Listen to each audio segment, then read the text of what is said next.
இறைவனுக்கு நன்றி. ரொம்ப மகிழ்ச்சியான ஒரு தருணம். நிறைய மேடைகள் ஏறி இருக்கும், பட் இது ரொம்ப ஸ்பெஷலான ஒரு மேடை. படைப்பாளிகளை ரெண்டு விதமாக பார்க்குறேன் நான். இந்த சமூகத்தில் இருக்கக்கூடியவங்களுக்கு பிடிச்ச படைப்பை கொடுக்கறது ஒரு வகை, இந்த சமூகத்துக்கு தேவையான படைப்பை கொடுக்கறது இன்னொரு வகை. இது சமூகத்துக்கு தேவையான ஒரு படைப்பு. இந்த நேரத்தில் இப்போ இருக்க சூழலில் ஒரு மருத்துவம் மாதிரி படைப்புகள் அப்பப்போ தான் வரும். இது அப்படிப்பட்ட ஒரு படைப்பாக தான் நான் பார்க்குறேன். இயக்குனர் விஜயகுமார் அவர்களுக்கு என்னுடைய மனமார்ந்த நன்றி. இதில் நடிக்கிறதுக்கு எனக்கு ஒரு வாய்ப்பு கொடுத்ததுக்கு.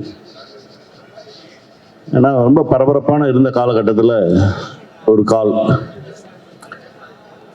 என்னன்னு கேட்டால், ஐயா முத்தரசன் அவங்க பேரை சொன்ன உடனே எதுவுமே பேச வேணாம், வாங்க கிளம்பி போவோம் அப்படின்னு சொல்லி கிளம்பி வந்தான்.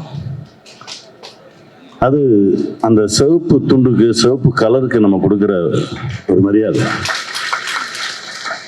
ஏன்னா அந்த சிவப்புக்குள்ள எல்லாமே அடங்கும். பேரன்பு இருக்கும், பெருங்கருணை இருக்கும், பெருங்கோபம் இருக்கும், மக்களுக்கான ஒரு அர்ப்பணிப்பு இருக்கும். இப்படிதான் நான் சிவப்பு கலரை பார்க்குறேன். அவரோடு நிற்கும்போது, அவரோடு பணியாற்றும் போது, இப்படியெல்லாம் மனுஷங்க இருக்காங்களா அப்படின்ற ஒரு வியப்பையும் ஆச்சரியத்தையும் தான் எனக்கு கொடுத்தாரு. ரொம்ப ரொம்ப சந்தோஷம் பா. நான் அப்பா தான் கூப்பிடுவேன். ரொம்ப மகிழ்ச்சியாக இருந்தது அந்த பயணம். அவருக்கு துணையாக நடித்தாங்க ஒரு அம்மா, அவங்க பேரை கேட்டால் ரஷ்யானாங்க. அது எனக்கு இன்னும் வியப்பாக இருந்தது. ஏன்னா முதல் முறையாக அப்படி ஒரு பேர் நான் கேட்குறேன்.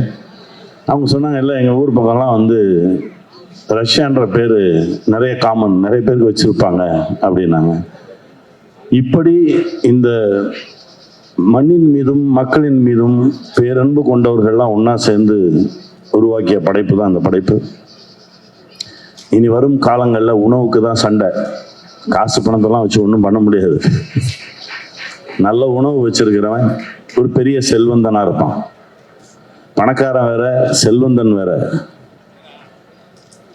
நல்ல காற்று, நல்ல குடிநீர், நல்ல உணவு வச்சிருக்கிறவன் தான் செல்வந்தன். அவனை நோக்கி தான் அந்த சமூகம் ஓடணும். அவங்கிட்ட தான் போய் கை கட்டி நிற்கணும், அவங்கிட்ட தான் உணவுக்கு கையேந்தணும். அந்த சூழல் தான் வரப்போகுது.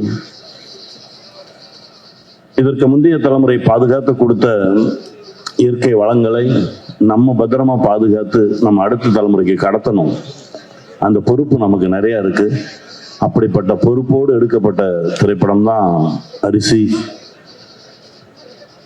இது அடுத்த தலைமுறையிற்கு ஒரு பெரிய ஆவணமா இருக்கும். இந்த படைப்பு காலம் காலமாக பேசப்படும் இந்த படைப்பு. இதை எல்லாரும் தியேட்டர்ல போய் பார்த்து